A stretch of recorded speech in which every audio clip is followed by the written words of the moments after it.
ಸಿಂಧೂರಾರುಣವಿಗ್ರಹಾಂ ತ್ರಿನಯನಾಂ ಮಾಣಿಕ್ಯಮೌಲೀಸ್ಫುರತ್ತಾರಾನಾಯಕಶೇಖರಾಂ ಸ್ಮಿತಮುಖೀಮಾಪೀನವಕ್ಷೋರುಹಾಂ ಪಾಣಿಭ್ಯಾಮಲಿಪೂರ್ಣರತ್ನಚಷಕಂ ರಕ್ತೋತ್ಪಲಂ ಬಿಭ್ರತೀಂ ಸೌಮ್ಯಾಂ ರತ್ನಘಟಸ್ಥರಕ್ತಚರಣಾಂ ಧ್ಯಾಯೇತ್ ಪರಾಮಂಬಿಕಾಂ. ಹಿಂದಿನ ಸಂಚಿಕೆಯಲ್ಲಿ ವಿಮರ್ಶರೂಪಿಣಿ ವಿದ್ಯಾ ವಿಯದಾದಿ ಜಗತ್ಪ್ರಸೂಹು ಅನ್ನುವಂಥ 112ನೇ ಶ್ಲೋಕದಲ್ಲಿ ವಿಮರ್ಶರೂಪಿಣಿ ಅನ್ನುವಂತಹ ಒಂದು ನಾಮವನ್ನು ನೋಡಿದ್ವಿ. ಈಗ ಮುಂದಿನ ನಾಮ ವಿದ್ಯಾ. ವಿದ್ಯಾ ಅಂತಂದ್ರೆ ಅರ್ಥ ವಿದ್ಯಾಸ್ವರೂಪಳು. ಎಲ್ಲ ಲೌಕಿಕ ವಿದ್ಯೆಗಳಿಂದ ಹಿಡಿದು 64 ವಿದ್ಯೆಗಳು ಅಂತ ನಾವೇನು ಹೇಳ್ತೀವಿ, ಆ 64 ವಿದ್ಯೆಗಳಿಗೆ ಮತ್ತು ಮೋಕ್ಷವನ್ನು ಸಾಧಿಸಿಕೊಡುವಂಥ ಅಧ್ಯಾತ್ಮ ವಿದ್ಯೆ, ಈ ಎಲ್ಲ ವಿದ್ಯೆಗೂ ಶ್ರೀಮಾತೆಯೇ ಮೂಲ ಸ್ವರೂಪ. ಹಾಗಾಗಿ ಇವಳನ್ನೇ ನಾವು ವಿದ್ಯಾದಿ ದೇವತೆ ಅಂತ ಪೂಜೆ ಆರಾಧನೆಯನ್ನು ಮಾಡೋದು. ಸರಸ್ವತಿ ಪೂಜೆ ಅಥವಾ ಶಾರದಾ ಪೂಜೆ ಅಂತ ಮಾಡ್ತೀವಲ್ವ, ಜ್ಞಾನಕ್ಕಾಗಿ ಜ್ಞಾನ ದೇವತೆ ಶಾರದೆ ಅಂತ. ಆ ಶಾರದಾ ರೂಪದಲ್ಲಿ ಈ ಶ್ರೀಮಾತಾ ಸ್ವರೂಪವನ್ನೇ ನಾವು ನಿಜವಾಗಿ ಪೂಜಿಸುವಂಥದ್ದು. ನಿಜವಾದ ವಿದ್ಯೆ ಅಂತಂದರೆ ನಮ್ಮನ್ನು ಈ ಲೌಕಿಕದ ಚಿಂತೆಯಿಂದ ವಿಮುಕ್ತವಾಗಿಸುವಂಥದ್ದು. ಹಾಗಾಗಿ ಯಾ ವಿದ್ಯಾ ಸಾ ವಿಮುಕ್ತಯ ಅಂತ ನಮ್ಮ ಶಾಸ್ತ್ರದ ಮಾತು. ಮನಸ್ಸಿನಲ್ಲಿ ತನ್ನ ಭಕ್ತರಿಗೆ ಜಿಜ್ಞಾಸೆಯನ್ನುಂಟು ಮಾಡಿ ಆತ್ಮವಿಮರ್ಶೆಗೆ ಆತ್ಮಚಿಂತನೆಗೆ ಒಳಪಡಿಸಿ ಆತ್ಮಜ್ಞಾನವನ್ನು ನೀಡುವಂಥವಳು ಈ ಮಾತೆ. ಆ ಮೂಲಕ ನಮ್ಮ ಈ ಲೌಕಿಕದ ಚಿಂತೆಯಿಂದ ನಿರಾಳವಾಗಿಸ್ತಾಳೆ ಅಂತ ಈ ವಿದ್ಯಾ ಅನ್ನುವಂಥ ನಾಮ ಸೂಚನೆ ಕೊಡ್ತಾ ಇದೆ. ಮುಂದಿನ ನಾಮ ವಿಯದಾದಿ ಜಗತ್ಪ್ರಸೂಹು. ಇದರ ಅರ್ಥ ಆಕಾಶದಿಂದ ಪ್ರಾರಂಭವಾಗಿ ಎಲ್ಲವನ್ನು ಸೃಷ್ಟಿ ಮಾಡುವವಳು ಅಂತ. ಸೃಷ್ಟಿಯ ಕ್ರಮವನ್ನು ಈ ನಾಮ ಹೇಳ್ತಾ ಇದೆ, ಅಥವಾ ಸೃಷ್ಟಿ ರಹಸ್ಯವನ್ನು ಈ ನಾಮ ಹೇಳ್ತಾ ಇದೆ ಅಂತ ನಾವು ತಿಳ್ಕೋಬೇಕು. ಉಪನಿಷತ್ ಹೇಳುತ್ತೆ, ಆತ್ಮನಃ ಆಕಾಶ ಸಂಭೂತಃ ಆಕಾಶಾದ್ವಾಯು ವಾಯೋರಗ್ನಿ ಅಗ್ನೇರಾಪಃ ಅಭ್ಯಪ್ರತಿವಿಃ. ಆತ್ಮನಿಂದಲೇ ಒಂದು ಶಕ್ತಿ ಉಂಟಾಯಿತು, ಆ ಶಕ್ತಿಯಿಂದ ಆಕಾಶ ಉಂಟಾಯಿತು, ಆಕಾಶದಿಂದ ವಾಯು, ವಾಯುವಿನಿಂದ ಅಗ್ನಿ, ಅಗ್ನಿಯಿಂದ ನೀರು, ನೀರಿನಿಂದ ಭೂಮಿ. ಈ ರೀತಿ ಸೃಷ್ಟಿ ಪ್ರಾರಂಭವಾಗುವಾಗ ಮೊದಲು ಈ ಪಂಚಭೂತಗಳು ಸೃಷ್ಟಿಯಾಯಿತು. ಆಮೇಲೆ ಈ ಪೃಥ್ವಿಯ ಮೇಲೆ, ಪಂಚಭೂತಗಳಲ್ಲಿ ಒಂದಾದ ಈ ಭೂಮಿಯ ಮೇಲೆ ಔಷಧಿಗಳು, ಬೆಳೆಗಳು, ಜೀವಗಳು ಎಲ್ಲ ಸೃಷ್ಟಿಯಾಯಿತು. ಈ ರೀತಿ ಮೊದಲಿಗೆ ಆಕಾಶವನ್ನು ಸೃಷ್ಟಿ ಮಾಡಿ, ಆಕಾಶ ಅಂತಂದರೆ ಖಾಲಿ ಜಾಗ ಅಂತ ಅರ್ಥ. ಈ ರೀತಿ ಖಾಲಿ ಅವಕಾಶವನ್ನು ಮೊದಲು ಸೃಷ್ಟಿ ಮಾಡಿ, ಆ ಖಾಲಿ ಆಕಾಶದಲ್ಲಿ ಆ ಆಕಾಶದ ಮೂಲಕವೇ ಒಂದೊಂದಾಗಿ ಸೃಷ್ಟಿಯನ್ನು ಮಾಡಿ ಇಡೀ ಜಗತ್ತನ್ನೇ ಈ ಆದಿಶಕ್ತಿ ಶ್ರೀಮಾತೆ ಪ್ರಸವಿಸಿದ್ದಾಳೆ ಅಂತ ಈ ನಾಮ ಹೇಳ್ತಾ ಇದೆ. ಹಾಗಾಗಿ ವಿಯದಾದಿ ಜಗತ್ಪ್ರಸೂ ಅನ್ನೋ ನಾಮದಿಂದ ವಾಗ್ದೇವಿಯರು ಆದಿಶಕ್ತಿಯನ್ನು ಸ್ತುತಿಸ್ತಾ ಇದ್ದಾರೆ. ಅವರು ಕೂಡ ಅದೇ ಆದಿಶಕ್ತಿಯಿಂದ ಉತ್ಪನ್ನರಾದವರೇ. ಹಾಗಾಗಿ ಆ ರಹಸ್ಯ ಅವರಿಗೆ ಗೊತ್ತಿದೆ. ಎಲ್ಲವೂ ಕೂಡ ಸೃಷ್ಟಿಯಾಗಿದ್ದು, ಖಾಲಿ ಜಾಗದಿಂದ ಹಿಡಿದು ಆಕಾಶದಿಂದ ಹಿಡಿದು ಎಲ್ಲವೂ ಸೃಷ್ಟಿಯಾಗಿದ್ದು ಈ ಶ್ರೀಮಾತೆಯಿಂದಲೇ ಅಂತ ಈ ವಾಗ್ದೇವಿಯರು ಇಲ್ಲಿ ಸೃಷ್ಟಿ ರಹಸ್ಯವನ್ನು ಬಿಚ್ಚಿಡ್ತಾ ಇದ್ದಾರೆ. ಮುಂದಿನ ನಾಮ ಸರ್ವವ್ಯಾಧಿ ಪ್ರಶಮನಿ. ಅಂದರೆ ಎಲ್ಲ ವಿಧದ ವ್ಯಾಧಿಗಳನ್ನು ಕೂಡ ಉಪಶಮನಗೊಳಿಸುವವಳು ಅಂತ ಈ ನಾಮ ಹೇಳ್ತಾ ಇದೆ. ಎಲ್ಲ ಬಗೆಯ ಆದಿವ್ಯಾಧಿಗಳನ್ನು ಇವಳು ನಿವಾರಿಸುವವಳು. ಜೊತೆಗೆ ಈ ಭವರೋಗ ಅಂತ ನಾವೇನು ಹೇಳ್ತೀವಿ, ಈ ಸಂಸಾರದ ವ್ಯಾಧಿ, ಇದರನ್ನೂ ಕೂಡ ಜನ್ಮ ಮರಣ ಚಕ್ರದಿಂದ ನಮ್ಮನ್ನು ಪಾರು ಮಾಡ್ತಾಳೆ ಅಂತ ಈ ನಾಮದ ಅರ್ಥ. ಇಲ್ಲಿ ಎಲ್ಲ ಬಗೆಯ ವ್ಯಾಧಿಗಳಿಗೂ ಈ ನಿವಾರಣೆ ಹೇಗೆ ಸಾಧ್ಯ ಅಂತಂದರೆ, ಹಿಂದಿನ ನಾಮದಲ್ಲಿ ನಾವೆಲ್ಲ ನೋಡ್ತಾ ಬಂದ್ವಿ ಅಲ್ವಾ, ನಮ್ಮ ಶರೀರದ ಬೇರೆ ಬೇರೆ ಧಾತುಗಳಲ್ಲಿ, ಬೇರೆ ಬೇರೆ ಚಕ್ರಗಳಲ್ಲಿ ಹೇಗೆ ಆ ಆದಿಶಕ್ತಿಯೇ ನಮ್ಮ ಶರೀರದಲ್ಲಿ ನಿಂತು ನಡೆಸ್ತಾ ಇದ್ದಾಳೆ ಅನ್ನುವಂಥ ವಿಷಯವನ್ನು, ಆ ದೇವಿಯನ್ನು ನಮ್ಮ ಹೃದಯದಲ್ಲೇ ನಾವು ಧ್ಯಾನ ಮಾಡಿಕೊಂಡು ನಮ್ಮ ಮನಸ್ಸನ್ನು ಆ ದೇವಿಯಲ್ಲಿ ನೆಲೆಗೊಳಿಸಲು ನಮಗೆ ಸಾಧ್ಯ ಆದರೆ ಎಷ್ಟು ಭಕ್ತಿ ಭಾವದಿಂದ ನಮ್ಮ ಮನಸ್ಸನ್ನು ಅವಳಲ್ಲಿ ನಾವು ಹಾಕ್ತೀವೋ ಅಷ್ಟು ತೀವ್ರವಾಗಿ ನಮ್ಮ ಚಿಂತೆ ಇರಲಿ, ರೋಗ ಇರಲಿ, ಯಾವುದೇ ಇರಲಿ ಅದೆಲ್ಲ ಉಪಶಮನ ತಾನಾಗಿ ಆಗ್ತಾ ಬರ್ತದೆ ಅಂತ ಈ ನಾಮಗಳು ಮುಂದೆ ಹೇಳ್ತಾ ಹೋಗ್ತವೆ. ಇದನ್ನು ಗಮನಿಸಿಕೊಳ್ಬೇಕು. ಮುಂದೆ ಬರುವ ನಾಮಗಳು ಕೂಡ ಅದಕ್ಕೆ ಸಂಬಂಧಪಟ್ಟದ್ದೇ. ಸರ್ವ ಮೃತ್ಯು ನಿವಾರಿಣಿ ಅಂದರೆ ಸರ್ವ ಮೃತ್ಯುವನ್ನು ಪರಿಹರಿಸುವವಳು. ಇಲ್ಲಿ ಸರ್ವ ಮೃತ್ಯುವನ್ನು ಅಂದರೆ ಎಲ್ಲ ರೀತಿಯ ಅಕಾಲ ಮೃತ್ಯು ಮತ್ತು ಅಪಮೃತ್ಯುಗಳಿಂದ ತನ್ನನ್ನು ಆರಾಧಿಸುವವರನ್ನು ಶ್ರೀಮಾತೆ ಕಾಪಾಡ್ತಾಳೆ ಅಂತ ಈ ಸರ್ವ ಮೃತ್ಯು ನಿವಾರಣಿ ಅನ್ನುವಂಥ ನಾಮ ಹೇಳ್ತಾ ಇದೆ. ಮಾತೆಯ ಆರಾಧಕರು ಯಾವ ರೀತಿಯ ಅಪಮೃತ್ಯುವಿಗೂ ಹೆದರಬೇಕಾಗಿಲ್ಲ ಅಂತ ಈ ನಾಮ ಸೂಚಿಸ್ತಾ ಇದೆ. ಹಾಗಾಗಿ ಸರ್ವವ್ಯಾಧಿ ಪ್ರಶಮನಿ ಸರ್ವ ಮೃತ್ಯು ನಿವಾರಿಣಿ ಅನ್ನುವಂಥ ನಾಮ ಒಟ್ಟಿಗೆ ಅರ್ಥ ಮಾಡ್ಕೊಳ್ಬೇಕಾದ ನಾಮ. ಆದರೆ ಆ ಮಾತೆಯನ್ನು ಅಷ್ಟು ಭಕ್ತಿ ಭಾವದಿಂದ ಆರಾಧನೆ ಮಾಡುವಂಥ ಭಕ್ತರ ಅನುಭವದಲ್ಲಿ ಇದು ಇದ್ದೇ ಇರ್ತದೆ ಅಂತ ಈ ಸೂಚನೆಯನ್ನು ಈ ನಾಮಗಳ ಮೂಲಕ ವಾಗ್ದೇವಿಯರು ಕೊಡ್ತಾ ಇದ್ದಾರೆ. ಮುಂದಿನ ಶ್ಲೋಕ. ಅಗ್ರಗಣ್ಯಾ ಚಿಂತ್ಯರೂಪ ಕಲಿಕಲ್ಮಷನಾಶಿನಿ ಕಾತ್ಯಾಯನಿ ಕಾಲಹಂತ್ರಿ ಕಮಲಾಕ್ಷ ನಿಷೇವಿತ. ಮುಂದಿನ ನಾಮ ಅಗ್ರಗಣ್ಯ. ಅಗ್ರಗಣ್ಯ ಅಂದರೆ ಅಗ್ರಗಣ್ಯಳು, ಜಗತ್ತಿನ ಮೂಲ ಕಾರಣಳು ಅಂತ ಈ ನಾಮ ಹೇಳ್ತಾ ಇದೆ. ಅಗ್ರಗಣ್ಯ ಅಂದರೆ ಮುಖ್ಯ ಅಂತ ಒಂದು ಅರ್ಥ ಇದೆ, ಮೂಲ ಅಂತ ಒಂದು ಅರ್ಥ ಇದೆ. ಹಾಗಾಗಿ ಇಡೀ ಜಗತ್ತಿನ ಮೂಲ ಕಾರಣವೇ ಇವಳಾದ್ದರಿಂದ ಅವಳು ಎಲ್ಲರಿಗೂ ಅಗ್ರಗಣ್ಯಳು. ಎಲ್ಲ ಜಗತ್ತಿಗೂ ಈ ತಾಯಿಯೇ, ಈ ಶಕ್ತಿಯೇ ಮೂಲ ಕಾರಣಳು ಮತ್ತು ಅವಳೇ ಮೊದಲಿಗಳು. ಯಾಕೆಂದರೆ ಶಕ್ತಿ ಉತ್ಪನ್ನ ಆದಮೇಲೆ ಬಾಕಿ ಆಕಾಶದಿಂದ ಹಿಡಿದು ಉಳಿದ ಪಂಚಭೂತಗಳ ಸೃಷ್ಟಿಯಾಗುವುದು ಕೂಡ ಮೂಲ ಈ ಆದಿಶಕ್ತಿಯಿಂದಲೇ. ಶಕ್ತಿ ಮೊದಲು ಉತ್ಪನ್ನ ಆಗಬೇಕು, ಆಮೇಲೆ ಉಳಿದ ಸೃಷ್ಟಿ ಆಗ್ತದೆ. ಹಾಗಾಗಿ ಎಲ್ಲ ಸೃಷ್ಟಿಯಾದ ವಸ್ತುವಿಗೆ ಮೂಲ ಕಾರಣಳು ಇದೇ ಆದಿಶಕ್ತಿಯೇ. ಹಾಗಾಗಿ ಅವಳು ಮೊದಲಿಗಳು. ಎಲ್ಲವೂ ಕೂಡ ಆ ಶಕ್ತಿಯಿಂದಲೇ ಜನಿಸಿ ಅವಳಲ್ಲೇ ಬದುಕಿ ಮತ್ತು ಅವಳಲ್ಲೇ ಲಯವಾಗಿ ಹೋಗ್ತದೆ ಅಂತ ಈ ಅಗ್ರಗಣ್ಯ ಅನ್ನುವಂಥ ನಾಮ ಹೇಳ್ತಾ ಇದೆ. ಇದರನ್ನೇ ಕೃಷ್ಣ ಇನ್ನೊಂದು ರೀತಿಯಲ್ಲಿ ಗೀತೆಯಲ್ಲಿ ಹೇಳಿದ್ದಾನೆ. ಅವ್ಯಕ್ತಾದೀನಿ ಭೂತಾನಿ ವ್ಯಕ್ತ ಮಧ್ಯಾನಿ ಭಾರತ ಅವ್ಯಕ್ತ ನಿಧನಾನ್ಯೇವ. ಅವ್ಯಕ್ತದಿಂದ ಜೀವಿಗಳ ಸೃಷ್ಟಿಯಾಗ್ತದೆ. ಅವ್ಯಕ್ತದಲ್ಲೇ ಆ ಅವ್ಯಕ್ತದಿಂದ ಸೃಷ್ಟಿಯಾದ ಜೀವಿಗಳು ವ್ಯಕ್ತವಾಗಿ ಸ್ವಲ್ಪ ಕಾಲ ಬದುಕ್ತವೆ. ಅದನ್ನು ವ್ಯಕ್ತ ಮಧ್ಯ ಅಂತ ಕರೀತಾರೆ.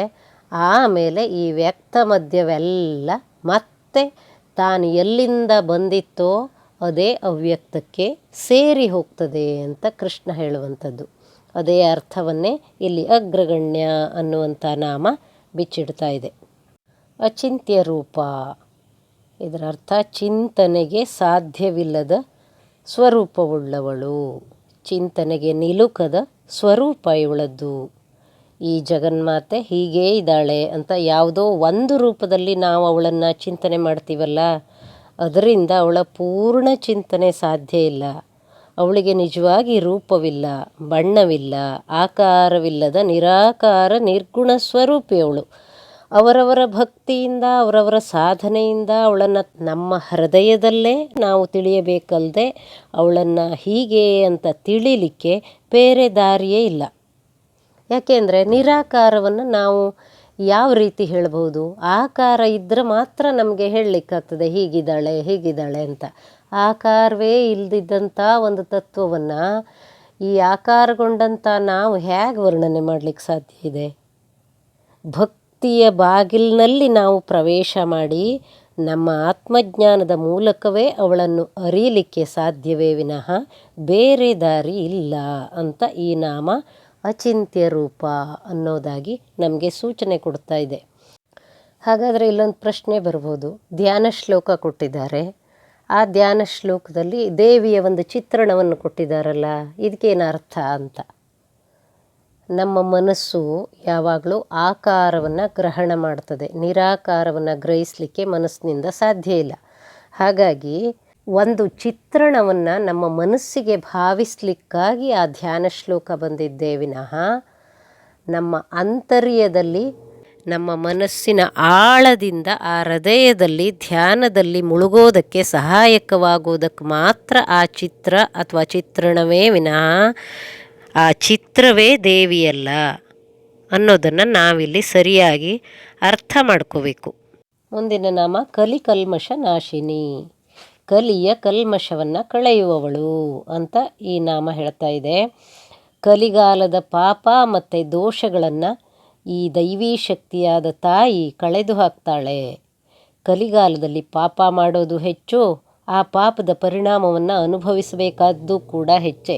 ಈ ಹೊರ ಜಗತ್ತಿಗನುಗುಣವಾಗಿ ಬದುಕಲಿಕ್ಕೆ ಹೋಗಿ ನಾವು ಕೆಲವು ಸಲ ಈ ಪಾಪ ಅಥವಾ ದೋಷ ಅನಿವಾರ್ಯವೇನೋ ಅನಿಸೋ ಮಟ್ಟಿಗೆ ಈ ದೋಷ ಕಲಿಯುಗದಲ್ಲಿ ಸಂಭವಿಸ್ತದೆ. ಇದು ನಮಗೆಲ್ಲ ಗೊತ್ತೇ ಇದೆ. ಆದರೆ ಯಾರು ಈ ತಾಯಿಯನ್ನು ಆಶ್ರಯಿಸ್ತಾರೋ ಅಂಥವರಿಗೆ ಅವಳ ಅನುಗ್ರಹದಿಂದ ಅನಿವಾರ್ಯವಾದ ಈ ಕಲಿದೋಷವೂ ಕೂಡ ನಿವಾರಣೆ ಆಗುತ್ತೆ. ಬಹುಪಾಲು ಆ ದೋಷವೇ ಸಂಭವಿಸೋದಿಲ್ಲ. ಆ ರೀತಿ ಪ್ರಸಂಗಗಳನ್ನೇ ಆಕೆ ತರ್ತಾಳೆ. ದಾಸರ ಕೀರ್ತನೆ ಇದೆಯಲ್ಲ, ಕಲಿಯುಗದೊಳು ಹರಿನಾಮವ ನೆನೆದರೆ ಕುಲಕೋಟಿಗಳುದ್ಧರಿಸುವವು ಅಂತ. ಇಂಥ ಅಸಂಖ್ಯ ಭಜನೆಗಳಿವೆ ಈ ಸಂದೇಶವನ್ನು ಕೊಡುವಂಥದ್ದು. ಅಂದರೆ ಕೇವಲ ಏಕಾಗ್ರತೆಯ ಈ ದೈವೀ ಸ್ಮರಣೆಯಿಂದಲೇ ಕಲಿಗಾಲವನ್ನು ಗೆಲ್ಲಬಹುದು ಅಂತ ಭಾಗವತ ಪುರಾಣ ಹೇಳುತ್ತೆ. ಈ ಭಾಗವತ ಪುರಾಣವನ್ನು ಕೇಳಿ ಅದರ ಮಹಾತ್ಮೆಯನ್ನು ಅರಿತು ಈ ಪರೀಕ್ಷಿತ ತನ್ನ ಮನಸ್ಸನ್ನು ಆ ಭಗವಂತನಲ್ಲಿ ಅಷ್ಟು ಗಾಢವಾಗಿ ನೆಟ್ಟು ಅವನು ಮೋಕ್ಷ ಹೊಂದಿದ ಅಂತ ಭಾಗವತ ಪುರಾಣದಲ್ಲಿ ಬರುತ್ತೆ. ಹೀಗೆ ಕಲಿಕಲ್ಮಶವನ್ನು ದಾಟುವ ಸುಲಭ ಉಪಾಯ ಅಂತಂದರೆ ಭಗವದಾರಾಧನೆ, ಅಥವಾ ಈ ಸಂದರ್ಭದಲ್ಲಿ ಹೇಳೋದಾದರೆ ದೇವಿಯ ಆರಾಧನೆ ಅಂತ ಈ ಕಲಿಕಲ್ಮಶ ನಾಶಿನಿ ಅನ್ನುವಂಥ ನಾಮದ ಮೂಲಕ ವಾಗ್ದೇವಿಯರು ನಮಗೆ ಸೂಚಿಸ್ತಾ ಇದ್ದಾರೆ. ಮುಂದಿನ ನಾಮ ಕಾತ್ಯಾಯನಿ. ಕಾತ್ಯಾಯನಿ ಅಂತಂದರೆ ದೇವಿಯ ಹೆಸರು ಇದು. ಕಥಾ ಅನ್ನುವಂಥ ಋಷಿಗೆ ಇವಳು ಮಗಳಾದ್ದರಿಂದ ಇವಳಿಗೆ ಕಾತ್ಯಾಯನಿ ಅನ್ನುವಂತಹ ನಾಮ. ಇನ್ನೂ ಒಂದು ಅರ್ಥ ಇದೆ ಈ ನಾಮಕ್ಕೆ, ಕತಿ ಅಯನಾನಿ, ಕಾತ್ಯಾಯನಿ ಅಂತಲೂ ಪದಚ್ಛೇದ ಮಾಡ್ತಾರೆ. ಅಂದರೆ ಎಷ್ಟು ಮಾರ್ಗಗಳು ಈ ದೈವೀ ಶಕ್ತಿಯನ್ನು ನಾವು ಪಡೀಲಿಕ್ಕೆ ಇವೆಯೋ ಆ ಎಲ್ಲ ಮಾರ್ಗಗಳಲ್ಲೂ ಈ ಶಕ್ತಿಯೇ ಇರೋದರಿಂದ ಇವಳಿಗೆ ಕಾತ್ಯಾಯನಿ ಅನ್ನುವಂಥ ನಾಮ. ಕೃಷ್ಣ ಹೇಳ್ತಾನೆ ಇದನ್ನು ಗೀತೆಯಲ್ಲಿ, ಮಮ ವರ್ತಮಾನು ವರ್ತಂತೆ ಮನುಷ್ಯ ಪಾರ್ಥ ಸರ್ವಶಃ ಅಂತ. ಯಾವ್ಯಾವ ದಾರಿಯಲ್ಲಿ ಬಂದರೂ ಸರಿ, ಎಲ್ಲ ದಾರಿಯೂ ಕೂಡ ನನ್ನನ್ನೇ ಸೇರುವಂಥದ್ದು. ಬೇರೆ ಬೇರೆ ರೀತಿಯಲ್ಲಿ ಭಕ್ತಿ ಮಾರ್ಗ ಇರ್ಬೋದು, ಕರ್ಮ ಮಾರ್ಗ ಇರ್ಬೋದು, ಜ್ಞಾನ ಮಾರ್ಗ ಇರ್ಬೋದು, ಅಥವಾ ಬೇರೆ ಧರ್ಮದವರು ಅವ್ರ ರೀತಿಯಲ್ಲಿ ಪ್ರಯತ್ನ ಮಾಡ್ತಾ ಇರಬಹುದು. ಎಲ್ಲ ಮಾರ್ಗಗಳು ಕೂಡ ಭಗವಂತನನ್ನು ಸೇರುವ ಮಾರ್ಗವೇ ಹೌದು ಅಂತ ಕೃಷ್ಣ ಹೇಳ್ತಾನೆ. ಒಟ್ಟಿನಲ್ಲಿ ಯಾವ ದಾರಿಯಲ್ಲಾದರೂ ಬಾ, ಶ್ರದ್ಧೆ, ನಿಷ್ಠೆ, ಪ್ರಾಮಾಣಿಕತೆಯಿಂದ ನನ್ನನ್ನು ಕರೀತಾ ಆ ದಾರಿಯಲ್ಲಿ ನೀ ಬಾ ಅಂತ ಕೃಷ್ಣ ಹೇಳುವಂಥದ್ದು. ಅದೇ ಅರ್ಥದಲ್ಲಿ ಇಲ್ಲಿ ಕತಿ ಅಯನಾನಿ ಕಾತ್ಯಾಯಿನಿ, ಎಲ್ಲ ಮಾರ್ಗದಲ್ಲೂ ಇರುವಂಥ ಶಕ್ತಿಯೇ ಇವಳಾದ್ದರಿಂದ ಕಾತ್ಯಾಯಿನಿ ಎನ್ನುವಂಥ ಹೆಸರು. ಮುಂದಿನ ನಾಮ ಕಾಲಹಂತ್ರಿ. ಕಾಲಹಂತ್ರಿ ಅಂತಂದರೆ ಮೃತ್ಯುವನ್ನು ನಾಶ ಮಾಡುವವಳು. ಮೃತ್ಯುಂಜಯ ಅಂತ ಶಿವನಿಗೆ ಹೆಸರಿದೆ ಅಲ್ವಾ, ಮೃತ್ಯುವನ್ನು ಗೆದ್ದವನು ಅಂತ. ಅದೇ ಅರ್ಥದಲ್ಲಿ ಈ ಕಾಲಹಂತ್ರಿ ಎನ್ನುವಂಥ ನಾಮ ದೇವಿಗೆ ಇಲ್ಲಿ ವಾಗ್ದೇವಿಯರಿಂದ ಸ್ತುತಿ. ಆಚಾರ್ಯ ಶಂಕರರು ತ್ರಿಶತಿ ಭಾಷ್ಯದಲ್ಲಿ ಹೇಳ್ತಾರೆ, ಅವರು ಹೇಳುವ ವಿವರಣೆ ಹೀಗೆ: ಈ ದೇವಿ ಅಜಪ ಜಪಸ್ವರೂಪಳು.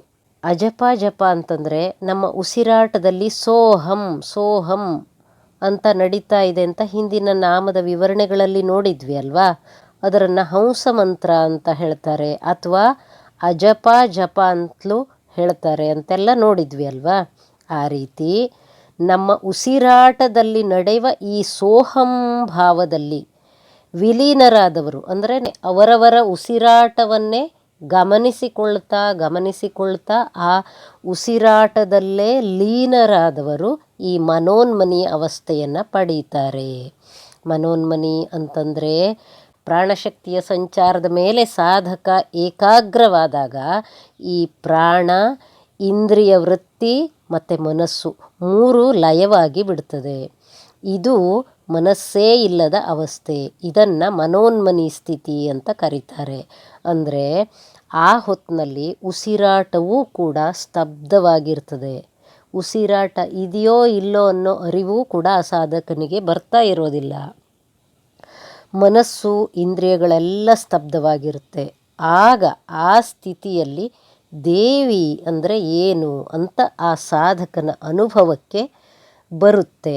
ಈ ರೀತಿ ಪ್ರಾಣ, ಇಂದ್ರಿಯಗಳು, ಮನಸ್ಸಿನ ವೃತ್ತಿ ಅಂದರೆ ಆಲೋಚನೆಗಳು, ಇದೆಲ್ಲ ನಿವೃತ್ತವಾದ ಮೇಲೆ ಇರುವಂಥ ಅವಸ್ಥೆಯನ್ನು ಮನೋನ್ಮನಿ ಸ್ಥಿತಿ ಅಂತ ಕರೀತಾರೆ.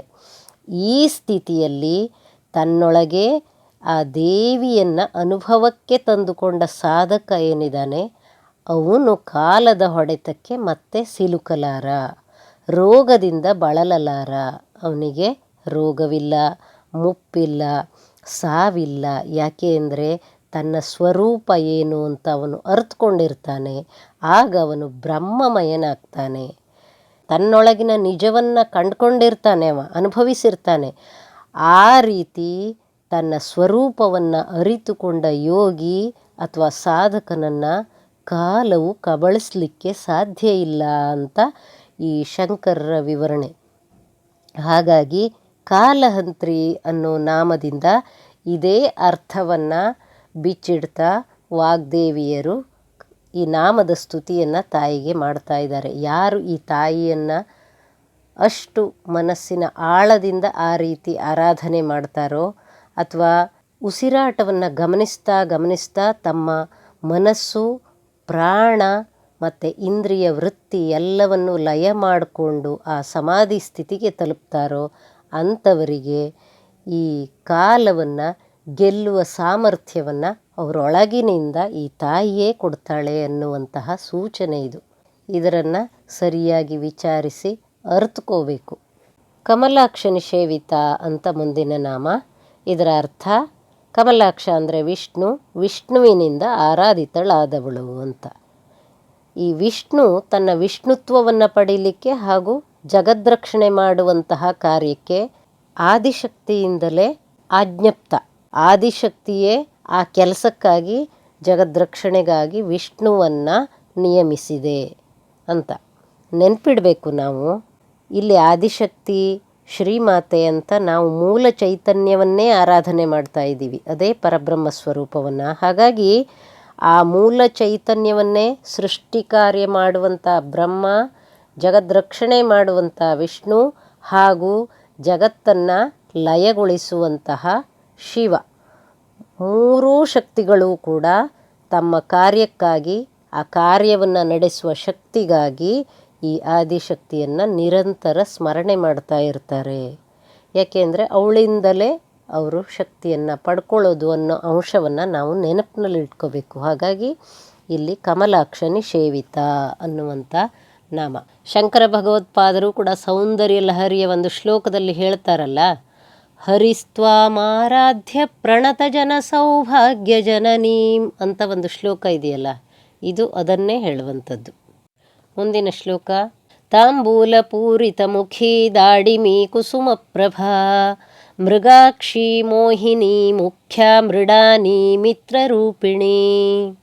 ತಾಂಬೂಲ ಪೂರಿತ ಮುಖಿ ಅಂತ ಮುಂದಿನ ನಾಮ. ತಾಂಬೂಲದಿಂದ ತುಂಬಿದ ಬಾಯುಳ್ಳವಳು ಅಂತ ಇದರ ಅರ್ಥ. ಮುಖ ಅಂತಂದರೆ ಇಲ್ಲಿ ಬಾಯಿ ಅಂತ. ಜಗನ್ಮಾತೆ ಅಡಿಕೆ, ಕರ್ಪೂರ, ಏಲಕ್ಕಿ, ಲವಂಗ ಇತ್ಯಾದಿ ಪರಿಮಳ ವಸ್ತುಗಳಿಂದ ಕೂಡಿದ ತಾಂಬೂಲವನ್ನು ತನ್ನ ಬಾಯಲ್ಲಿ ಇರಿಸ್ಕೊಂಡಿದ್ದಾಳೆ ಅಂತ ಈ ನಾಮ ಹೇಳ್ತಾ ಇದೆ. ನೋಡಿ, ಈ ನಾಮ ಕರ್ಪೂರ ವೀಟಿಕಾಮೋದ ಸಮಾಕರ್ಷದ್ದಿಗಂತರ ಅನ್ನೋ 10ನೇ ಶ್ಲೋಕದಲ್ಲೇ ಬಂದಿತ್ತು ಅಲ್ವಾ.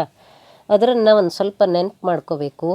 ತಿಂದ ಆಹಾರ ಜೀರ್ಣವಾಗಿ ರಕ್ತವಾಗಲಿಕ್ಕೆ, ಶಕ್ತಿಯಾಗಲಿಕ್ಕೆ, ದೇಹದ ಆರೋಗ್ಯಕ್ಕೆ ತಾಂಬೂಲ ಎಷ್ಟು ಉಪಯೋಗಕಾರಿ ಅನ್ನೋದು ಅಲ್ಲಿ ವಿವರಣೆಯನ್ನು ಕೊಟ್ಟಾಗಿತ್ತು. ಹಾಗಾಗಿ ಇನ್ನೊಂದು ಸಲ ಬೇಕಾದರೆ ಆ ವಿವರಣೆಯನ್ನು ಗಮನಿಸಿ ಅದನ್ನು ಸೂಚಿಸಲಿಕ್ಕೆ ಇಲ್ಲಿ ತಾಂಬೂಲ ಪೂರಿತ ಮುಖಿ ಅನ್ನೋ ನಾಮದಿಂದ ವಾಗ್ದೇವಿಯರು ಸ್ತುತಿ ಮಾಡ್ತಾ ಇದ್ದಾರೆ. ಮುಂದಿನ ನಾಮ ದಾಡಿಮಿ ಕುಸುಮಪ್ರಿಯ, ದಾಳಿಂಬೆ ಹೂವಿನ ಕಾಂತಿಯುಳ್ಳವಳು ಅಂತ ಅರ್ಥ.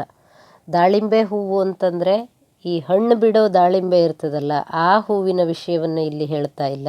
ಅದೇ ಜಾತಿಗೆ ಸೇರಿದಂಥ ಪಾಟಲ ವರ್ಣ ಅಂದರೆ ಕೆಂಪು ಮತ್ತು ಬಿಳಿ ಎರಡೂ ಮಿಶ್ರಿತವಾದಾಗ ಒಂದು ರೀತಿ ಕಲರ್ ಬರ್ತದಲ್ಲ ವರ್ಣ, ಆ ವರ್ಣದ ಈ ದಾಳಿಂಬೆ ಹೂವಿನ ಜಾತಿಗೆ ಸೇರಿದಂಥ ಒಂದು ವಿಶೇಷವಾದ ಪುಷ್ಪವನ್ನು ಇಲ್ಲಿ ದಾಡಿಮಿ ಕುಸುಮ ಪ್ರಿಯ ಅಂತ ಹೇಳ್ತಾ ಇದ್ದಾರೆ. ಆ ಹೂವು ಇವಳಿಗೆ ಬಹಳ ಪ್ರಿಯವಾದದಂತೆ. ಯಾಕೆ ಅಂತಂದರೆ ನೋಡಲಿಕ್ಕೂ ಅಷ್ಟೇ ಸುಂದರವಾಗಿದೆ ಮತ್ತು ಅನೇಕ ಔಷಧೀಯ ಆಗರ ಮತ್ತು ಸುಂದರ ವರ್ಣ ಸಂಯೋಜನೆ ಇದು ಇವಳಿಗೆ ಬಹಳ ಪ್ರಿಯವಾದದ್ದು. ಹಾಗೆ ಇವಳು ಪ್ರಕೃತಿಯಲ್ಲಿ ತೋರಿಕೊಳ್ಳುವವಳು, ಸೌಂದರ್ಯ ಪ್ರಿಯೆಯಾಗಿ ಮತ್ತು ಔಷಧಿ ಪ್ರಿಯೆಯಾಗಿ ಅನ್ನೋ ಅರ್ಥದಲ್ಲಿ ಈ ನಾಮಗಳು ಬರ್ತಾ ಹೋಗ್ತವೆ. ದಾಡಿಮಿ ಕುಸುಮ ಪ್ರಿಯ, ಜಪಾ ಪುಷ್ಪ ಪ್ರಿಯ ಅಂತೆಲ್ಲ ಬರ್ತದಲ್ಲ, ಈ ಹೂಗಳು ಕದಂಬ ಕುಸುಮ ಪ್ರಿಯ ಅಂತೆಲ್ಲ, ಅದೆಲ್ಲವೂ ಕೂಡ ಇದನ್ನೇ ಸೂಚಿಸುವಂಥದ್ದು. ಮುಂದಿನ ನಾಮ ಮೃಗಾಕ್ಷಿ. ಮೃಗಾಕ್ಷಿ ಅಂದರೆ ಜಿಂಕೆಯ ಕಣ್ಣುಳ್ಳವಳು. ಮೃಗ ಅಂದರೆ ಇಲ್ಲಿ ಜಿಂಕೆ. ಈ ಜಿಂಕೆಯ ಉಪಮೆಯನ್ನು ಯಾಕೆ ಕೊಡ್ತಾರೆ ಕಣ್ಣಿಗೆ ಅಂತಂದರೆ, ತುಂಬ ಸುಂದರವಾದ ಕಣ್ಣು ಅವು ಮತ್ತು ಚಂಚಲವಾದ ಕಣ್ಣು. ಯಾವಾಗಲೂ ಆ ಕಡೆ ಈ ಕಡೆ ಆ ಕಡೆ ಈ ಕಡೆ ನೋಡ್ತಾನೇ ಇರ್ತವೆ ಆ ಜಿಂಕೆಗಳು ಅಲ್ವಾ. ಹಾಗಾಗಿ ತುಂಬ ಮುದ್ದಾಗಿ ಮುಗ್ಧವಾಗಿ ನೋಡಿದವರನ್ನು ತನ್ನ ಕಡೆ ಸೆಳ್ಕೊಳ್ಳುವಂತೆ ಇರುವಂಥ ಕಣ್ಣು ಜಿಂಕೆಯದಾದ್ದರಿಂದ ತಾಯಿಯ ಕಣ್ಣುಗಳಿಗೆ ಈ ಜಿಂಕೆಯ ಕಣ್ಣನ್ನು ಉಪಮೆಯಾಗಿ ಕೊಡ್ತಾರೆ. ಜೊತೆಗೆ ಮುಂದೆ ಬರುವ ಆಪತ್ತನ್ನು ಗಮನಿಸಲಿಕ್ಕೆ ಸಾಧ್ಯ ಆಗುವಂತೆ ಈ ಜಿಂಕೆಯ ಕಣ್ಣು ಎಲ್ಲ ಕಡೆಗೂ ತಿರುಗಿಸಿ ನೋಡುವಂಥ ಸಾಮರ್ಥ್ಯ ಇದೆಯಂತೆ. ಹಾಗಾಗಿ ಈ ತಾಯಿಯ ಕಣ್ಣುಗಳೂ ಕೂಡ ಲೋಕದಲ್ಲಿ ಅವಳ ಮಕ್ಕಳೇನಿದ್ದಾರೆ, ಇಡೀ ಜೀವಕೋಟಿಗಳು, ಅಲ್ಲೆಲ್ಲ ಏನು ವ್ಯವಸ್ಥೆ ಮಾಡಬೇಕು ಅವಳು ಅದಕ್ಕೆ ಸಾಧ್ಯವಾಗುವಂತೆ ಅವಳ ನೋಟ ಇರಬೇಕಲ್ವಾ. ಹಾಗಾಗಿ ಆ ನೋಟ ಎಲ್ಲ ಕಡೆ ಎಲ್ಲ ಜೀವಿಗಳ ಮೇಲೆ ಇರ್ತದೆ, ಎಲ್ಲರನ್ನೂ ಅವಳು ಸದಾ ಕಾಲ ನೋಡ್ತಾ ಇರ್ತಾಳೆ ಅನ್ನೋ ಅರ್ಥದಲ್ಲಿ ಇಲ್ಲಿ ಮೃಗಾಕ್ಷಿ ಅನ್ನುವಂಥ ನಾಮದಿಂದ ವಾಗ್ದೇವಿಯರು ಸ್ತುತಿ ಮಾಡ್ತಾ ಇದ್ದಾರೆ. ಮೋಹಿನಿ ಅಂತ ಮುಂದಿನ ನಾಮ. ಮೃಗಾಕ್ಷಿ ಜಿಂಕೆಯ ಕಣ್ಣಿನಿಂದ ಸೆಳೆಯುವವಳು ಅಂತ ಮೇಲಿನ ನಾಮ ಇತ್ತು. ಈಗ ಮೋಹಿನಿ ಅಂದರೆ ಮೋಹಗೊಳಿಸುವಂಥವಳು, ಸೆಳೆದು ಬಿಡ್ತಾಳೆ, ಎಲ್ಲರನ್ನೂ ತನ್ನೆಡೆ ಸೆಳ್ಕೊಂಡು ಬಿಡ್ತಾಳೆ ಅಂತ ಒಂದು ಅರ್ಥ. ಅಷ್ಟು ಲಾವಣ್ಯ ಸೌಂದರ್ಯದ ರಾಶಿ. ಹಾಗಾಗಿಯೇ ತ್ರಿಪುರ ಸುಂದರಿ ಅಂತ ಆಕೆಗೆ ನಾಮವೇ ಇದೆ. ಜೊತೆಗೆ ಇನ್ನೊಂದು ಅರ್ಥದಲ್ಲಿ ಮೋಹಿನಿ ಲೋಕಗಳನ್ನು ಕೂಡ ತನ್ನ ಮೋಹದಲ್ಲಿ ಮಾಯಾಮೋಹದಲ್ಲಿ ಕೆಡವಿ ಬಿಡುವಂಥ ಮಾಯಾ ಸ್ವರೂಪಿಣಿ ಇವಳು ಅನ್ನೋ ಅರ್ಥವು ಈ ಮೋಹಿನಿ ಅನ್ನೋ ನಾಮಕ್ಕಿದೆ. ಅಂದರೆ ತಮ್ಮ ಕರ್ತವ್ಯವನ್ನೂ ಕೂಡ ಮರೆಯಿಸಿ ಬಿಡುವಂಥ ಮಾಯೆ ಇವಳು. ಅಮೃತಮಥನ ಕಾಲದಲ್ಲಿ ಮಹಾವಿಷ್ಣುವೇ ಈ ರೀತಿ ಮೋಹಿನಿಯಾಗಿ ರೂಪ ತಾಳಿ ಆ ರಾಕ್ಷಸರನ್ನೇ ಮೋಸ ಮಾಡಿದ್ದ ಅಲ್ವಾ. ಅಷ್ಟೇ ಅಲ್ಲ, ಸಾಕ್ಷಾತ್ ಶಿವ ಒಂದ್ಸಲ ಕಡೆಗೆ ಈ ಮೋಹಿನಿ ರೂಪವನ್ನು ನೋಡಬೇಕು ಅಂತ ಇಷ್ಟಪಟ್ಟಾಗ ಆ ಶಿವನನ್ನೂ ಕೂಡ ಮೋಹಿನಿ ರೂಪದಲ್ಲಿ ಈ ವಿಷ್ಣು ವಿಮೋಹಗೊಳಿಸಿದ್ನಂತೆ. ಹಾಗೆ ಯಾರನ್ನೂ ಕೂಡ ಬಿಡದಂತೆ ವಿಮೋಹಗೊಳಿಸಿ ಬಿಡುವ ಶಕ್ತಿ ಈ ಮಾತೆ ಮೋಹಿನಿ ಅಂತ ಈ ನಾಮ ಹೇಳ್ತಾ ಇದೆ. ಹಾಗಾಗಿ ಮೋಹಿನಿ ಅನ್ನೋ ನಾಮದಿಂದ ಈ ವಾಗ್ದೇವಿಯರು ಸ್ತುತಿ ಮಾಡ್ತಾ ಇದ್ದಾರೆ.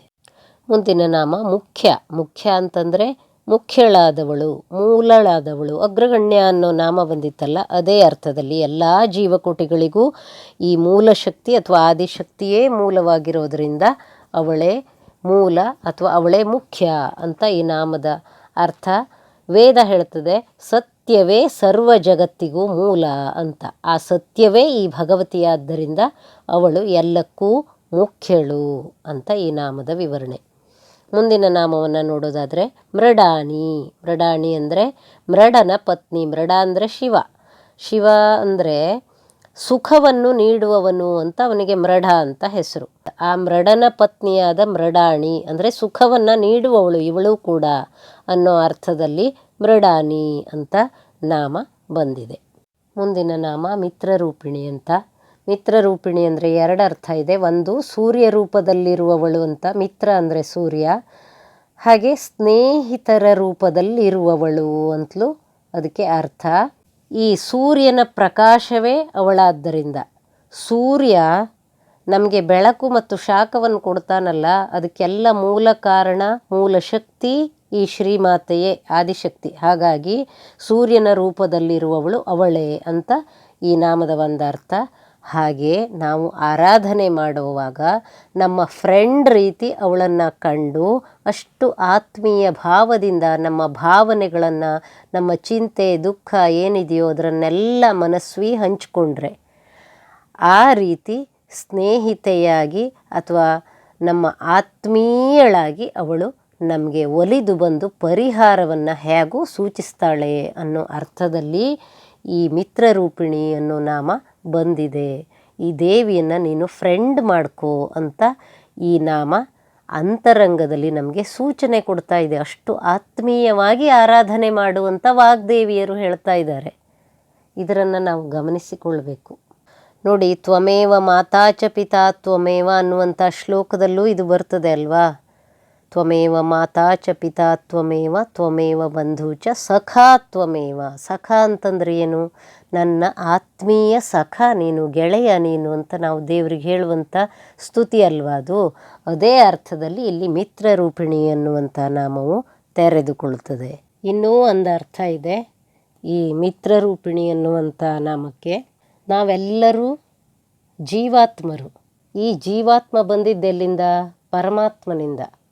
ಆ ಪರಮಾತ್ಮ ಈ ಜೀವದ ಒಳಗಡೆಯೇ ಅವ್ಯಕ್ತವಾಗಿ ಇರುವಂಥದ್ದು ನಮಗೆ ಗೊತ್ತಾಗಬೇಕು. ಹಾಗೆ ನಮ್ಮ ಜೀವದೊಳಗಡೆಯೇ ದೇಹೋ ದೇವಾಲಯ ಪ್ರೋಕ್ತೋ ಜೀವೋ ದೇವ ಸದಾಶಿವ ಅಂತ ಇದೆಯಲ್ಲ ಮಂತ್ರ, ಅದೇ ಅರ್ಥದಲ್ಲಿ ಈ ಜೀವಾತ್ಮ ಪರಮಾತ್ಮನನ್ನು ಇಲ್ಲಿ ದೇವಿ ಅಂತ ತಗೊಳ್ಬೇಕು. ಆ ದೇವಿ ಸ್ವರೂಪವನ್ನು ನಮ್ಮೊಳಗೇ ಇರೋದನ್ನು ಅರಿತು ನಮ್ಮ ಅಂತರಂಗವನ್ನು ಸದಾ ಆ ದೇವಿಯಲ್ಲಿ ಬಿಚ್ಚಿಡ್ತಾ ಬಿಚ್ಚಿಡ್ತಾ ಬಿಚ್ಚಿಡ್ತಾ ನಾವು ಆ ದೇವಿಯನ್ನು ಪಡ್ಕೊಳ್ಳಿಕ್ಕೆ ಸಾಧ್ಯ ಇದೆ. ಅಂದರೆ ಜೀವಾತ್ಮೈಕ್ಯ ಸ್ಥಿತಿ ಸಿದ್ಧಿಸಬೇಕಾದ್ರೆ ಜೀವರಿಗೆ ಈ ರೀತಿಯ ಅಂತರಂಗವನ್ನು ಆ ಒಳಗಿನ ಪರಮಾತ್ಮ ತತ್ವದಲ್ಲಿ ಅಥವಾ ಆ ದೈವೀ ಶಕ್ತಿಯಲ್ಲಿ ನೆಲೆಗೊಳಿಸುವಂತಹ ಅಗತ್ಯ ಇದೆ. ಹಾಗಾದಾಗ ಮಾತ್ರ ಅವಳು ಮಿತ್ರರೂಪಿಣಿಯಾಗಿ ನಮ್ಮನ್ನು ಪ್ರತಿಯೊಂದು ಹಂತದಲ್ಲೂ ಕಾಪಾಡ್ತಾ ಹೋಗ್ತಾಳೆ.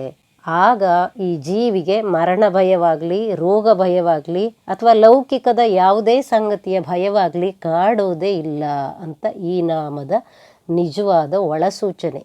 ಮುಂದಿನ ಶ್ಲೋಕವನ್ನು ನೋಡೋಣ. ನಿತ್ಯ ತೃಪ್ತಾ ಭಕ್ತನಿಧಿರ್ನಿಯಂತ್ರಿ ನಿಖಿಲೇಶ್ವರಿ ಮೈತ್ರಾದಿವಾಸನಾ ಲಭ್ಯ ಮಹಾಪ್ರಳಯ ಸಾಕ್ಷಿಣಿ. ನಿತ್ಯ ತೃಪ್ತ ಅಂತ ಮೊದಲನೇ ನಾಮ ಈ ಶ್ಲೋಕದಲ್ಲಿ. ಇದರ ಅರ್ಥ ನಿತ್ಯ ತೃಪ್ತಳು, ಅವಳಿಗೆ ಯಾವಾಗಲೂ ಏನು ಹೊರಗಡೆಯಿಂದ ಬೇಕು ಅಂತಲೇ ಇಲ್ಲ, ತಾನೇ ಆನಂದ ಸ್ವರೂಪಳು. ಹಾಗಾಗಿ ಹೊರಗಡೆಯಿಂದ ಸಿಗುವಂಥ ವಸ್ತು ವಿಷಯ ವ್ಯಕ್ತಿಗಳಿಂದ ಅವಳ ಆನಂದ ಸಿಗುವಂಥದ್ದಲ್ಲ, ಅವಳೇ ಆನಂದ, ಆನಂದದ ಸಮುದ್ರ. ಹಾಗಾಗಿ ಮನುಷ್ಯರ ರೀತಿ, ನಮ್ಮ ರೀತಿ ಅವಳಿಗೆ ಅದು ಬೇಕು ಇದು ಬೇಕು ಅನ್ನುವಂಥ ಯಾವ ಹಂಬಲವೂ ಇಲ್ಲ, ಯಾವ ಆಸೆಯೂ ಇಲ್ಲ ಅಂತ ಈ ನಾಮ ಹೇಳ್ತಾ ಇದೆ. ಅದರ ಜೊತೆಗೆ ಭಕ್ತರು ತನ್ನನ್ನು ಆರಾಧನೆ ಮಾಡುವಾಗ ಯಾವ ಪದ್ಧತಿಯಲ್ಲಿ ಪೂಜೆ ಮಾಡಲಿ, ಏನೇ ನೈವೇದ್ಯ ಅರ್ಪಣೆ ಮಾಡಲಿ, ಯಾವ ರೀತಿ ಬೇಕಾದರೂ ಅಲಂಕಾರ ಮಾಡಲಿ, ಎಲ್ಲವನ್ನೂ ಕೂಡ ಅವಳು ಬಹಳ ಪ್ರೀತಿಯಿಂದ ಸ್ವೀಕಾರ ಮಾಡ್ತಾಳೆ. ಯಾವಾಗ ಅಂತಂದರೆ ಆ ಭಕ್ತರು ಬಹಳ ಪ್ರೀತಿಯಿಂದ ಅವಳನ್ನು ಆರಾಧನೆ ಮಾಡುವಾಗ. ಅಂದರೆ ಮನಸ್ಥಿತಿಯನ್ನು ನೋಡ್ತಾಳೆ, ವಸ್ತು ವಿಷಯವನ್ನು ಅವಳು ನೋಡೋದಿಲ್ಲ. ಬಡವರು ಶ್ರೀಮಂತರು, ಆ ಜಾತಿ ಈ ಜಾತಿ, ಹೆಣ್ಣು ಗಂಡು ಈ ರೀತಿ ಯಾವ ಭೇದ ಭಾವನೆಯೂ ಅವಳಿಗಿಲ್ಲ. ತನ್ನನ್ನು ನಿಜವಾಗಿ ಮನಸ್ಸಿನಾಳದಿಂದ ಯಾರು ಆರಾಧನೆ ಮಾಡ್ತಾರೋ, ಮಂತ್ರ ಹೇಳದೇ ಇರಲಿ, ಶ್ಲೋಕ ಹೇಳದೇ ಇರಲಿ, ಮನಸ್ಸಿನ ಪ್ರೀತಿ ಮಾತ್ರ ತನ್ನೆಡೆಗೆ ಇದೆಯೋ ಅನ್ನೋದನ್ನು ಮಾತ್ರ ಈ ತಾಯಿ ನೋಡ್ತಾಳೆ. ಅವಳಿಗೇನೂ ಬೇಕಿಲ್ಲ, ಅವಳು ನಿತ್ಯ ತೃಪ್ತೆ. ನಾವು ಕೊಡುವಂಥ ಯಾವ ಪದಾರ್ಥವೂ ಅವಳಿಗೆ ಅಗತ್ಯವೇ ಇಲ್ಲ. ಹಾಗಾಗಿ ನಿಜ ಪ್ರೀತಿ ಅಥವಾ ಭಕ್ತಿ ಭಾವದಲ್ಲಿ ಆರಾಧನೆ ಮಾಡ್ತಾರೋ ಅನ್ನೋದೊಂದೇ ಅವಳು ನೋಡುವಂಥದ್ದು. ಈ ರೀತಿ ಆರಾಧನೆ ಯಾರು ಮಾಡ್ತಾರೋ ಆ ಭಕ್ತರ ಆಸೆಗಳನ್ನೂ ಕೂಡ ಅವಳು ಕ್ಷೀಣ ಮಾಡಿ ಅವರಲ್ಲೂ ಕೂಡ ತನ್ನ ನಿತ್ಯ ತೃಪ್ತಿಯ ಭಾವವನ್ನೇ ತುಂಬಿಕೊಡುವಂಥವಳು ಈ ಮಾತೆ ಅಂತ ಈ ನಾಮ ಹೇಳ್ತಾ ಇದೆ. ಅಂದರೆ ನಾವು ಈ ಒಂದು ಪ್ರೀತಿಯ ಭಾವದಲ್ಲಿ ಆರಾಧನೆ ಮಾಡಿದರೆ ನಮ್ಮೊಳಗಿರುವಂಥ ಆಸೆ ಆಕಾಂಕ್ಷೆ ಏನಿದೆ ಅದರನ್ನೂ ಕೂಡ ಕ್ಷೀಣ ಮಾಡ್ತಾಳೆ. ಬೇಡ ಸಾಕು ಅನ್ನುವಂಥ ನಿತ್ಯ ತೃಪ್ತಿಯ ಭಾವವನ್ನೇ ನಮ್ಮ ಮನಸ್ಸಿನಲ್ಲೂ ತರ್ತಾಳೆ ಅಂತ ಈ ನಾಮ ಹೇಳ್ತಾ ಇದೆ. ಕೃಷ್ಣ ಹೇಳ್ತಾನಲ್ಲ ಇದರನ್ನೇ ಭಗವದ್ಗೀತೆಯಲ್ಲಿ, ಪತ್ರಂ ಪುಷ್ಪಂ ಫಲಂ ತೋಯಂ ಯೋ ಮೇ ಭಕ್ತ್ಯಾ ಪ್ರಯಚ್ಛತಿ ತದಹಂ ಭಕ್ತ್ಯುಪಹೃತಂ ಅಶ್ನಾಮಿ ಪ್ರಯತಾತ್ಮನಃ ಅಂತಂದರೆ, ನೀನು ಕೊಡೋ ಪತ್ರ ಪುಷ್ಪ ಫಲ ತೋಯ ಇದಿಷ್ಟೇ ನನಗೆ ಕೊಟ್ಟರೂ ಸಾಕು. ವಸ್ತುಗಳನ್ನು ನಾನು ನೋಡೋದಿಲ್ಲ, ಕೊಡುವಾಗ ಅದನ್ನು ನನಗೆ ಅರ್ಪಿಸುವಾಗ ನಿನ್ನ ಮನಸ್ಥಿತಿ ಹೇಗಿದೆ ಅಂತ ಮಾತ್ರ ನಾನು ಅದನ್ನು ಗ್ರಹಿಸ್ತೇನೆ. ಅದರ ಮೇಲೆ ನಿನಗೆ ಫಲ ಸಿಗ್ತಾ ಹೋಗ್ತದೆ ಅಂತ ಕೃಷ್ಣನ ಮಾತಿನ ಅರ್ಥ. ಅದೇ ಅರ್ಥವನ್ನು ಇಲ್ಲಿ ನಿತ್ಯ ತೃಪ್ತ ಅನ್ನುವಂಥ ನಾಮ ಹೇಳ್ತಾ ಇದೆ. ಮುಂದಿನ ನಾಮ ಭಕ್ತನಿಧಿ. ಭಕ್ತನಿಧಿ ಅಂತಂದರೆ ಭಕ್ತರ ನಿಧಿ ಇವಳು, ಭಕ್ತರ ಭಾಗ್ಯದ ನಿಧಿ ಮಾತೆ. ಎಲ್ಲ ರೀತಿಯ ನಮ್ಮ ಲೌಕಿಕ ಸಂಪತ್ತು ಹಾಗೂ ಪಾರಮಾರ್ಥಿಕ ಸಂಪತ್ತುಗಳಿಗೆಲ್ಲ ಈ ದೇವಿಯೇ ಮೂಲ. ಅವಳೇ ನಮಗೆ ಇದರನ್ನೆಲ್ಲ ಅನುಗ್ರಹಿಸಿರುವಂಥವಳು. ಈಗ ನಾವು ಅನುಭವಿಸ್ತಾ ಇರುವಂಥ ಮನೆಯ ಜನ, ಮಕ್ಕಳು, ಆಸ್ತಿ, ವಾಹನ ಇತ್ಯಾದಿಯಾಗಿ ನಮಗೆ ಇರುವಂಥ ಸಂಪತ್ತೇನಿದೆಯೋ ಲೌಕಿಕ ಸಂಪತ್ತು ಇದು, ಮತ್ತು ನಾವು ಇರುವಂಥ ಈ ಎಲ್ಲ ರೀತಿಯ ಜೀವನ ವ್ಯವಸ್ಥೆಯೂ ಕೂಡ ಅವಳಿಗೆ ಸೇರಿದ್ದು. ಅವಳೇ ಅದನ್ನು ನಮಗೆ ಕೊಟ್ಟಿದ್ದು. ಅತ್ಯಂತ ಅಮೂಲ್ಯ ಸಂಪತ್ತಾದ ಪಾರಮಾರ್ಥಿಕ ಸಂಪತ್ತು ಅಂದರೆ ಅಧ್ಯಾತ್ಮ ಜ್ಞಾನ. ಈ ಜ್ಞಾನ ಬಂದ ಮೇಲಂತೂ ಈ ಶ್ರೀಮಾತೆಯ ಶ್ರೀಪಾದಕ್ಕಿಂತ ದೊಡ್ಡ ಸಂಪತ್ತೇ ಇಲ್ಲ ಅನ್ನೋದು ನಮ್ಮ ಆಂತರಂಗಿಕ ಅರಿವಿಗೆ ಬರುವಂಥ ವಿಚಾರ. ಇದೇ ನಮಗೆ ನಿಜವಾಗಿ ನಿತ್ಯ ತೃಪ್ತಿಯನ್ನು, ಮನಸ್ಸಮಾಧಾನವನ್ನು, ಆನಂದವನ್ನು ನೀಡುವಂತಹ ಪರಮಪದ ಅಂತ ನಮ್ಮರಿವಿಗೆ ಬರ್ತದೆ. ಹಾಗಾಗಿ ಮತ್ತೆ ಮತ್ತೆ ನಾವು ಬಯಸುವಂಥದ್ದೇನು ಅಂದರೆ ಆದಷ್ಟು ಹೊತ್ತು ಆ ಒಂದು ಅಧ್ಯಾತ್ಮದ ವಿಚಾರಗಳಲ್ಲೇ ಮನಸ್ಸನ್ನು ತೊಡಗಿಸಲಿಕ್ಕೆ ಬಯಸ್ತೇವೆ. ಯಾಕಂದರೆ ಇಷ್ಟು ಸಮಾಧಾನ, ಶಾಂತಿ ಪ್ರಾಪಂಚಿಕ ವಸ್ತು ವಿಷಯಗಳಲ್ಲಿ ನಮಗೆ ಸಿಕ್ಕಿರೋದೇ ಇಲ್ಲ. ಹಾಗಾಗಿ ಮತ್ತೆ ಮತ್ತೆ ನಾವು ಅದೇ ನಿಧಿಯನ್ನು ಬಯಸುವಂಥದ್ದು. ಇದರನ್ನಿಟ್ಕೊಂಡೇ ಈ ಬಾರೆ ಭಾಗ್ಯದ ನಿಧಿಯೇ, ಭಾಗ್ಯದ ಲಕ್ಷ್ಮೀ ಬಾರಮ್ಮ ಇಂಥದ್ದೆಲ್ಲ ಹಾಡಿದೆಯಲ್ಲ, ದಾಸರು ಹಾಡಿರುವಂಥದ್ದು, ಈಗ ನಾವು ಹಾಡ್ತಾ ಇರೋದು ಎಲ್ಲ ಬಂದಿರೋದು ನಿಜವಾಗಿ ಇದೇ ಅರ್ಥವನ್ನು ಇಟ್ಕೊಂಡು, ಇದೇ ಭಾವವನ್ನು ಇಟ್ಕೊಂಡು. ಅಂದರೆ ಭಕ್ತರು ತಮ್ಮೆಲ್ಲ ಸಂಪತ್ತನ್ನು ಈ ಶ್ರೀಮಾತೆ ಅನ್ನುವಂಥ ಅಮೂಲ್ಯ ನಿಕ್ಷೇಪ ಸ್ಥಾನದಿಂದಲೇ, ಇದು ನಿಧಿ ನಿಕ್ಷೇಪ, ಈ ಅಧ್ಯಾತ್ಮ ಜ್ಞಾನ ಅದರನ್ನೇ ಇಲ್ಲಿ ಶ್ರೀದೇವಿ ಅಂತ ನಾವು ಪೂಜೆ ಮಾಡ್ತಾ ಇರೋದಲ್ವ. ಹಾಗಾಗಿ ಈ ಅಮೂಲ್ಯ ನಿಧಿ ನಿಕ್ಷೇಪ ಸ್ಥಾನದಿಂದಲೇ ನಾವು ನಮ್ಮ ಎಲ್ಲ ಪಾರಮಾರ್ಥಿಕ ಹಾಗೂ ಲೌಕಿಕ ಸುಖವನ್ನು ಪಡೆಯೋದಕ್ಕೆ ಅವಳು ಭಕ್ತರ ನಿಧಿ. ಇದನ್ನು ನಾವು ಸರಿಯಾಗಿ ಅರ್ಥ ಮಾಡ್ಕೋಬೇಕು. ನಮಗನ್ನಿಸ್ತದೆ ನಾವು ದುಡಿತೇವೆ, ನಮ್ಮ ಹತ್ರ ದುಡ್ಡಿದೆ, ಈ ದುಡ್ಡಿನಿಂದ ನಾವು ಇದೆಲ್ಲ ವ್ಯವಸ್ಥೆ ಮಾಡ್ಕೊಂಡಿರೋದು ಅಂತ ನಮಗನ್ನಿಸ್ತಾ ಇರ್ತದೆ ಅಲ್ವಾ. ಆದರೆ ಇದು ಕಣ್ಣಿಗೆ ಕಾಣುವ ಸಂಗತಿ. ಇದರೊಳಗೆ ಕಣ್ಣಿಗೆ ಕಾಣದೇ ಇದ್ದಂಥ ಸಂಗತಿಯೊಂದಿದೆ. ಅದೇ ಈ ಆಂತರಂಗಿಕ ಶಕ್ತಿ, ಆಂತರಂಗಿಕ ಚೈತನ್ಯ ನಮ್ಮೊಳಗೆ ಕೆಲಸ ಮಾಡದಿದ್ದರೆ ಆ ಹೊತ್ತಿಗೆ ಸರಿಯಾಗಿ ನಮ್ಮ ದೇಹವನ್ನು, ಮನಸ್ಸನ್ನು, ಬುದ್ಧಿಯನ್ನು ಪ್ರೇರಣೆ ಮಾಡಿ ಅದು ಆ ಕೆಲಸದಲ್ಲಿ ತೊಡಗಿಸದೇ ಇದ್ದರೆ ನಮಗೇನೂ ಮಾಡಲಿಕ್ಕಾಗೋದಿಲ್ಲ. ಹಾಗಾಗಿ ನಮ್ಮೆಲ್ಲರ ದೇಹಬಲ, ಮನೋಬಲ, ಬುದ್ಧಿಯ ಬಲ ಮತ್ತು ನಾವು ಮಾಡುವಂಥ ಕೆಲಸ, ಹಾಗೆ ನಮಗಾಗುವಂತಹ ಅನುಕೂಲಗಳು ಎಲ್ಲವೂ ಕೂಡ ಈ ಮಾತೆಯಿಂದಲೇ ಬಂದದ್ದು. ಈ ಪಾರಮಾರ್ಥಿಕ ತತ್ವ ಅಥವಾ ಪರತತ್ವ ಅಂತ ನಾವೇನು ಹೇಳ್ತೀವೋ ಆ ಪರತತ್ವದಿಂದಲೇ ಸಾಧ್ಯವಾದದ್ದು. ಇದನ್ನು ಅಂತರಂಗದಲ್ಲಿ ಯೋಚನೆ ಮಾಡಿ ನಾವು ಅರ್ಥಕೋಬೇಕು. ಅವಳು ಕಣ್ಣಿಗೆ ಕಾಣೋದಿಲ್ಲ, ಹಾಗಾಗಿ ನಾವು ಅವಳ ಬಗ್ಗೆ ಅಷ್ಟೊಂದು ಲಕ್ಷಣೆ ಕೊಡೋದಿಲ್ಲ. ಎಲ್ಲ ನಾವೇ ಮಾಡಿದ್ದು ಅಂತ ನಮಗನ್ನಿಸ್ತಾ ಇರ್ತದೆ. ಇದು ಬಹಳ ದೊಡ್ಡ ತಪ್ಪು ಅಂತ ಈಗ ಗೊತ್ತಾಗಬೇಕು ನಮಗೆ. ಇದರನ್ನೆಲ್ಲ ವಿಚಾರ ಮಾಡಿ ಗೊತ್ತಾಗಬೇಕು ನಮಗೆ. ಹಾಗಾಗಿ ಅವಳು ಕೊಟ್ಟಿದ್ದನ್ನು ಅವಳ ಪಾದಕ್ಕೆ ಅರ್ಪಣೆ ಮಾಡುವಂಥದ್ದು. ಕೆರೆಯ ನೀರನ್ನು ಕೆರೆಗೆ ಚೆಲ್ಲಿ ಅಂತ ದಾಸರು ಹೇಳಿದಾರಲ್ವ, ಅದು ಯಾಕೆ ಅಂತ ನಾವು ನಮ್ಮೊಳಗೆ ಯೋಚಿಸಿ ತಿಳ್ಕೋಬೇಕು. ಮುಂದಿನ ನಾಮಗಳನ್ನು ಮತ್ತೆ ಮುಂದಿನ ಸಂಚಿಕೆಯಲ್ಲಿ ನೋಡೋಣ. ನಮಸ್ಕಾರ.